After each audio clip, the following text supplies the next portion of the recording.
Hello guys, welcome back to my YouTube channel. Guys, today I'm going to discussing about a linear equation in two variable. In previous lecture, we had discussed about the linear equation in one variable. कल की class में हम लोग linear equation रैखिक समीकरण एक चर में पढ़े थे, क्वेश्चन भी किए थे। आज हम पढ़ेंगे linear equation in two variable. ये क्लास 10th के थर्ड चैप्टर में है और ये बहुत इम्पोर्टेंट है, बहुत। और कल वाला भी था, कल वाला तो एक चर में था, ये दो चर में है। और सबसे पहले ये जानते हैं कि हम कुछ रिवाइज करा दे रहे हैं एक चर में। ये देखिए,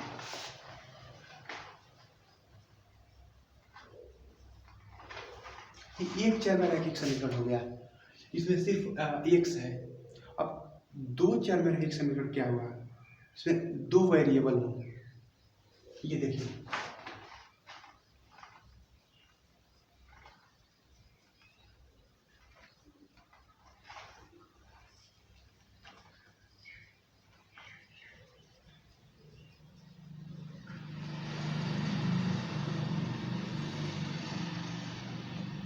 दो चर। चर मतलब कि जिनका मान परिस्थिति के अनुसार बदल जाए। ये x की वैल्यू, ये मतलब अननोन है, इसको पता नहीं है क्या है वैल्यू, उसे चर कहते हैं। अब यदि दो है तो दो कभी नहीं बदलेगा, कभी होगा, कभी ऐसा हुआ है क्या कि दो की वैल्यू 5 हो जाए, नहीं होगा। तो वो अननोन है, उसको बोलते हैं कि मतलब कांस्टेंट है, ठीक है, अचर। ये अचर, ये चर। और जिसमें दो एक्स वाई लगा हो तो उसको बोलेंगे दो चर में रैखिक समीकरण हो गया। और रैखिक समीकरण समझिए, नहीं कल बताए थे कि उसमें पावर यहाँ पे एक ही रहेगा, एक मतलब कुछ ना लिखा हो तो एक है, वो रैखिक समीकरण है। अब दो चर में जब बोलते हैं तो मतलब उसमें दो आ जाएगा। अब देखिए, जैसे ये देखिए 3x + 2x + 1। अब ये दो चर में रैखिक समीकरण नहीं है, इसमें x ही है, इसको ऐसे लिख देंगे 5x + 1। ये दो चर नहीं है, दो चर मतलब x हो, y हो, या x हो या z हो, मतलब दो ऐसी चीजें हो जिनका मान मतलब ना पता हो, x y। ये हो गया दो चर में रैखिक समीकरण। लेकिन हम ये बताने वाले ज़्यादा नहीं हैं, हम बताने वाले हैं जो आपके बुक में दिया है और बहुत महत्वपूर्ण है, क्योंकि वो सिर्फ क्लास 10th के लिए ही नहीं, आगे भी कंपटीशन में उसका यूज करके आप आसानी से कोई सवाल बना सकते हैं। तो वो बताते हैं हम जल्दी से।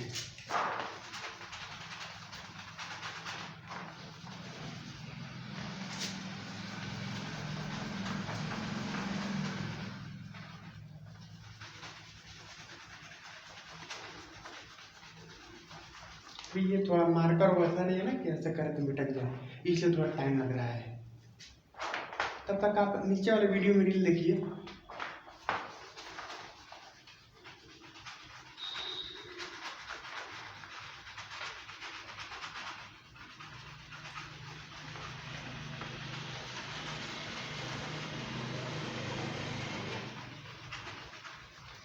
देखिए, लीनियर इक्वेशन का भी एक स्टैंडर्ड फॉर्म होता है। स्टैंडर्ड फॉर्म मतलब व्यापक समीकरण, मतलब वो उसी रूप का होगा। एक होता है ना व्यापक समीकरण, ये इसी ढांचे पे बना होगा स्ट्रक्चर। व्यापक समीकरण की कोई भी समीकरण हो तो वो उसी रूप में होगा। अभी एग्जाम्पल से ज़्यादा समझ में आएगा। ये देखिए, ये हम दो चर में रैखिक समीकरण का व्यापक रूप लिखने जा रहे हैं।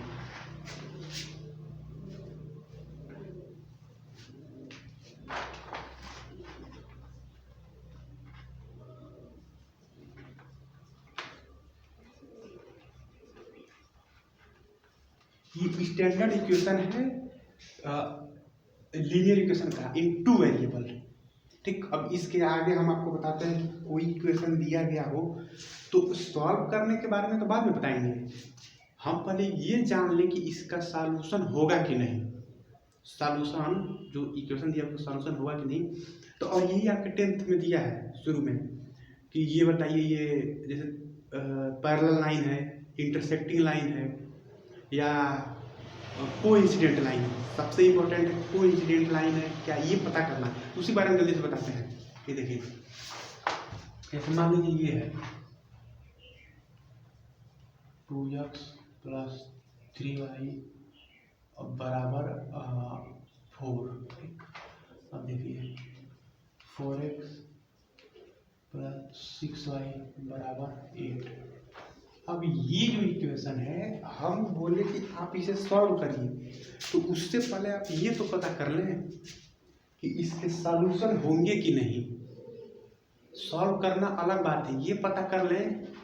अब ये पता करना किसी का मतलब घर कहाँ है, उससे पहले ये जान लें कि घर है कि नहीं। अब घर है, पता चला घर ही नहीं है, आप घर ही ढूंढ रहे हैं। ये पता कर लें कि इसका सॉल्यूशन होगा कि नहीं। सॉल्यूशन देखेंगे, सॉल्यूशन बाद में। तो यही हम बताने जा रहे हैं कि कैसे भी कोई भी दो इक्वेशन हो तो हम ये पता करेंगे कि इसका सॉल्यूशन होगा कि नहीं। ये देखिए, तो इसके लिए पहले ये मिटाते हैं, पहले वो फार्मूले उठाते हैं। और देखिए, हम ग्राफ के मेथड से भी बताएंगे जो ज़्यादा समझ में आएगा, क्योंकि अब तक आपने फार्मूला रटा है लेकिन याद नहीं है, वो आप कर नहीं पाएंगे। और जो लोग कुछ लोग हैं ना जो 10th पढ़ चुके हैं, तैयारी कर रहे हैं, कुछ भी कर रहे हैं, उनके लिए भी इम्पोर्टेंट है। उनको भी नहीं आता, क्योंकि हम जा रहे हैं ग्राफ से बताने, और वो ग्राफ और आपसे जानते नहीं हैं।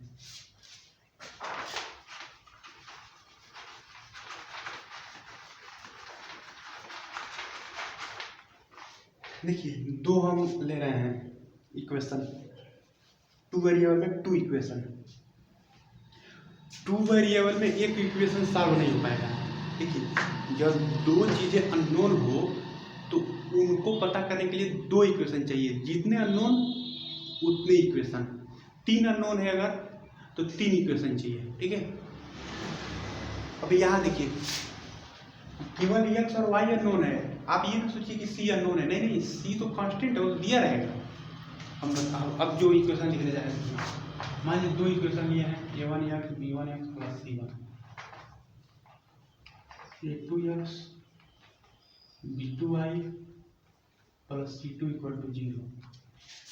हम देखिए इसका कंडीशन, a1/a2 = b1/b2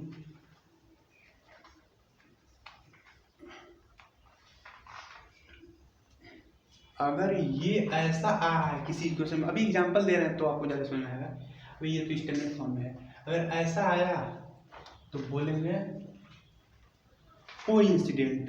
अब कोइंसिडेंट को हिंदी में क्या बोलते हैं, आप पता कर लीजिए हिंदी में क्या बोलते हैं। Coincident, coincident. अब देखिए, अगर ऐसा आ जाए a1/a2 not equal to b1/b2, intersecting.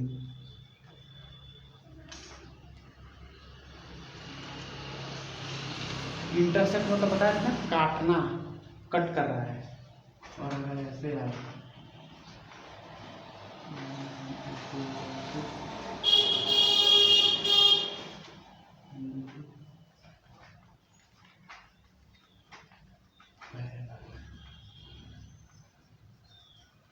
देखिए, ये दिमाग में एकदम बैठना चाहिए।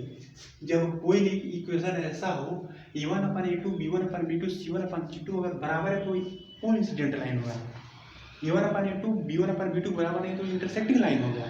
अभी एग्जाम्पल दे रहे हैं, और a1/a2 ऐसा है तो पैरेलल लाइन हो गया। अब देखिए, अब रियल एग्जाम्पल, अभी तो ये क्या कुछ समझ ही नहीं आ रहा कि a1a2 क्या है और b1b2 क्या है। भाई ये नहीं समझ रहा a1a2 क्या है, तो ये बता रहे कि इसका पैरेलल हो गया, ये हो गया। एग्जाम्पल से देखिए, लेकिन ये जरूरी था। आप चाहे तो नोट कर सकते हैं या स्क्रीनशॉट ले सकते हैं, लेकिन आप लेंगे नहीं।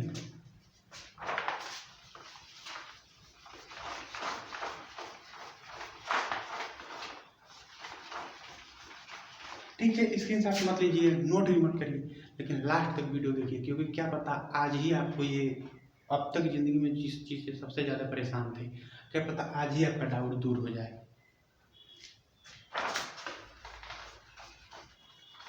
हाँ, लेकिन अगर वीडियो से ज़्यादा आपको इसके नीचे वाला रील इम्पोर्टेंट लग रहा है, इस वीडियो के नीचे जा सकते हैं, जाइए। लेकिन इस बात का गारंटी है अगर पूरा वीडियो देखते हैं तो आपको कभी डाउट नहीं होगा, इस खास करके इसमें। और अगर इसमें जिसको डाउट रहता है ना, वो जिंदगी भर डाउट रहता है।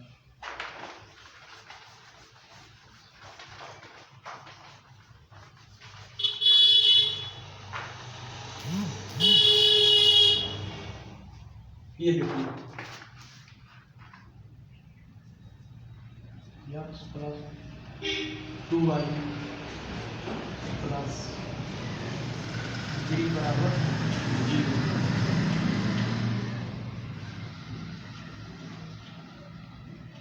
2x प्लस 4y प्लस 6 बराबर। देखिए ये दो इक्वेशन है, इसमें a1 a2 का मान आप जानते हैं ना, यहाँ 1 है। जहाँ पे कुछ नहीं होता है वहाँ पे 1 होता है, मल्टीप्लाई, ठीक। किसी और चीज़ में नहीं, ठीक है, ठीक है। अब ये देखिए, यहाँ पे a1 upon a2, b1 upon b2, c1 upon c2 का वैल्यू देखिए, 1 अपान 2 ये 2/4 इक्वल टू 3/6, तो 1/2 इक्वल टू 1/2 इक्वल टू 1। यहाँ पे a1 upon a2 equal to b1 upon b2 equal to c1 upon c2 है। इसका मतलब है कि ये कोइंसिडेंट लाइन है। कोइंसिडेंट लाइन मतलब होता है कि एक के ऊपर दूसरा, मतलब सेम लाइन। कोइंसिडेंट मतलब एक के ऊपर एक, समझ रहे हैं। सबसे ज़्यादा कंफ्यूजन होता है कोइंसिडेंट लाइन में और पैरेलल लाइन में। ये देखिए, अब देखिए फिगर बना रहे हैं,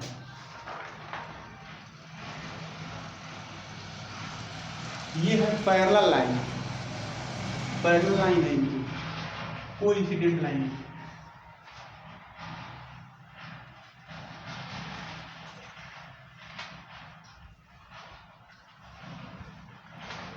ये पैरेलल ऊपर वाला है, नीचे वाला कोइंसिडेंट है। और पैरेलल और कोइंसिडेंट में सबसे अगर अंतर की बात की जाए तो अंतर ये है कि समानता पहले बताते हैं। समान ये है कि इनके दो लाइनें अगर पैरेलल हैं तो उनके स्लोप सेम होते हैं। स्लोप मतलब प्रवणता। ये देखिए,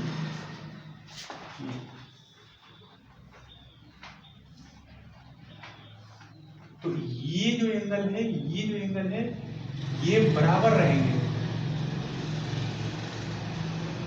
मतलब यक्स अक्ष से वो बराबर एंगल पे झुके हुए होंगे, बराबर। ये देखिए, कोई भी नहीं, ये पैरेलल लाइन है, लेकिन इसका अंतर कोइंसिडेंट लाइन में अंतर होता है। कोइंसिडेंट लाइन में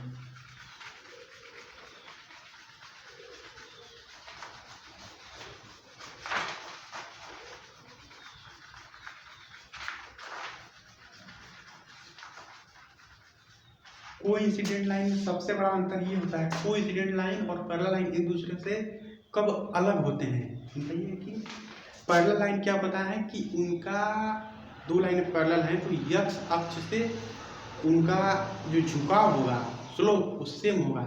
लेकिन कोइंसिडेंट में होता है कि स्लोप भी सेम रहेगा और वाई एक्सिस पे इंटरसेप्ट भी सेम रहेगा। इंटरसेप्ट मतलब अंतःखंड। ये तो ये जो है, ये डिस्टेंस यम, हम इसको यम लेते हैं। इसके पीछे है कोई रीजन, क्यों यम लिए? आपने तो अब तक सी लिया है, तो अभी हम भी सी लेंगे। अभी समझाने के लिए यम लिए हैं, है कुछ खास वजह।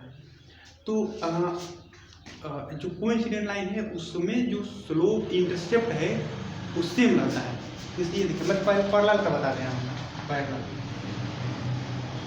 देखिए,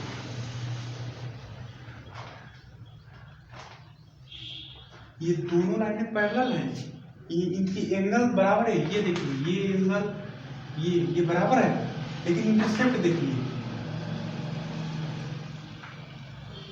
ये m1 ये m2, ये इंटरसेप्ट अलग है, ये है पैरेलल लाइन, ये है पैरेलल लाइन, ये देखिए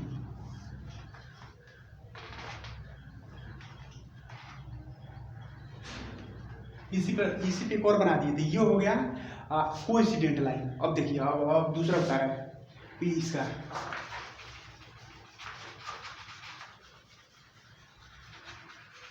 अभी जो बच्चे 10th में उनको यही सब बताया जा रहा है कि चेक करिए कि ये लाइन पैरेलल है कि इंटरसेप्ट मतलब पैरेलल है कि कोइंसिडेंट वाली है कि इंटरसेक्टिंग वाली है। तो ये जो लाइन था ये था कोइंसिडेंट, ये देखिए एक दूसरा 2x + 4y = 6 होगी, ठीक। अब x + 2y बराबर मान लो कि 1 हो गया। अब ये देखिए इसका चेक करें, 2/1 4/2 6/1, तो ये हो गया 2 2 नॉट, ये हो गया पैरेलल लाइन, पैरेलल समांतर रेखाएं। जब A1/A2 B1/B2 और C1/C2 के बराबर ना हो, दो तो आपस में बराबर हो, इनका रेशियो बराबर हो, लेकिन इसका न बराबर हो, तो उसको कहेंगे कि ये आपका पैरेलल लाइन है, ठीक है। आई होप कि आप समझ रहे हैं।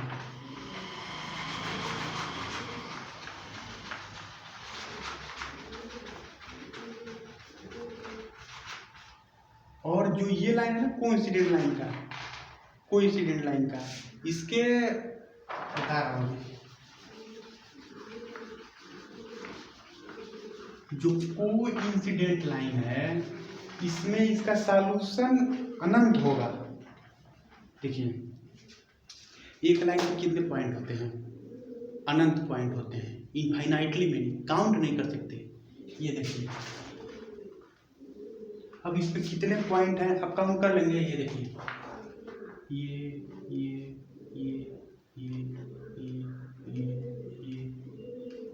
ये अनंत पॉइंट है।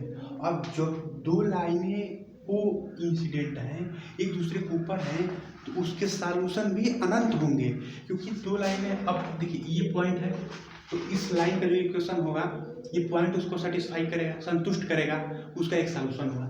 फिर ये संतुष्ट करेगा, ये संतुष्ट करेगा, ये संतुष्ट करेगा, ये इसीलिए कहते हैं कि जब दो लाइनें कोइंसिडेंट हो तो उनके अनंत सॉल्यूशन होंगे।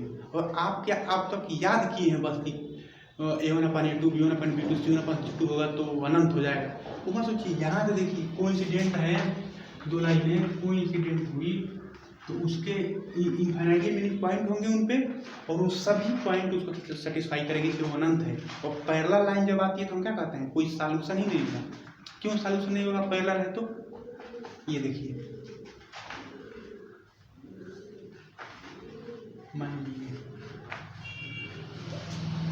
इसमें कोई पॉइंट ही नहीं कॉमन है, जब पॉइंट ही नहीं कॉमन, जब दोनों लाइनें पैरेलल हैं, काट ही नहीं रही है, तो कहाँ से इसका जो इक्वेशन होगा इसका इक्वेशन होगा, कहाँ से सेटिस्फाई करेगा, ये पॉइंट इसको कहाँ से सेटिस्फाई करेगा। इसलिए कहते हैं कि कोई हल नहीं होगा।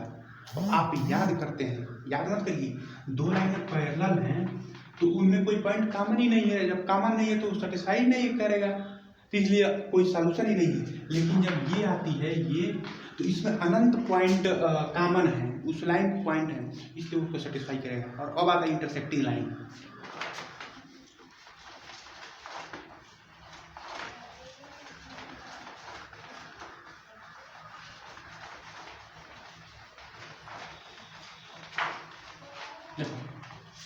इंटरसेक्टिंग लाइन देखो,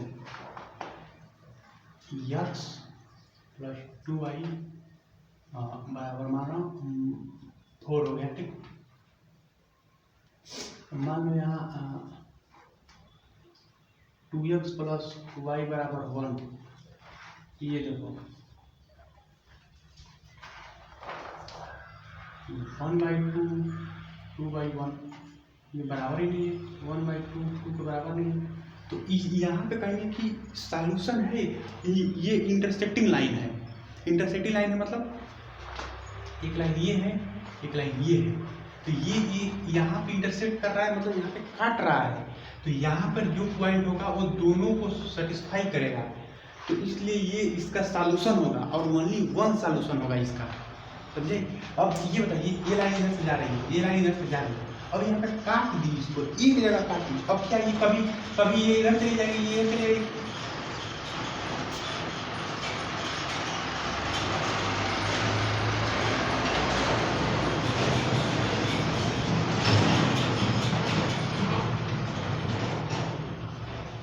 ये इधर चली जाएगी, ये इधर चली जाएगी, कभी काटेगी नहीं, काटेगी ना, इसलिए कहते हैं कि ओनली वन सॉल्यूशन। तो ये आपको समझ में आ रहा है, देखिए कैसे सोचना है। A1/A2 B1/B2 अगर बराबर नहीं है तो एक सॉल्यूशन, बराबर नहीं है इसका मतलब ऐसे है, एक जगह काट रहा है। अब दूसरा क्या बताया है कि दोनों अगर तीनों बराबर हो जाए ऐसे, A1/A2 B1/B2 C1/C2, अगर तीनों बराबर हो गया इसका मतलब है कि वो एक ही लाइन बन गई, एक ही लाइन बन गई। जब एक ही लाइन बन गई तो इसका अनंत पॉइंट हो गए, जब अनंत पॉइंट हो गए तो हर एक पॉइंट इक्वेशन को सेटिस्फाई करेगा, मतलब अनंत सॉल्यूशन मिलेंगे, समझ रहे हैं ना। और जब ये बताया है कि A1/A2 equal to B1/B2 equal to not equal to C1/C2, इसका मतलब ये पैरेलल लाइन है, पैरेलल लाइन का कोई सॉल्यूशन ही नहीं होता है। दो लाइनें अगर पैरेलल हैं उनका सॉल्यूशन नहीं होगा, क्योंकि उनमें कोई पॉइंट कॉमन ही नहीं होगा, ऐसे ऐसे कोई पॉइंट नहीं कॉमन है। ये हमको बताना था आपको, और इसका सेकेंड पार्ट भी थोड़ा सा बना देंगे। अब ये वीडियो ज़्यादा लंबी हो रही है, यहीं पे वीडियो एंड करेंगे और थोड़ा सा कुछ ग्राफ से भी समझा देंगे। ये भी थोड़ा बहुत समझाया है, ये कोई ग्राफ से नहीं था, लेकिन आप बताएंगे अभी आपको ग्राफ से भी, और ये वीडियो ज़्यादा लंबी हो गई, ठीक है, यही तक इसमें।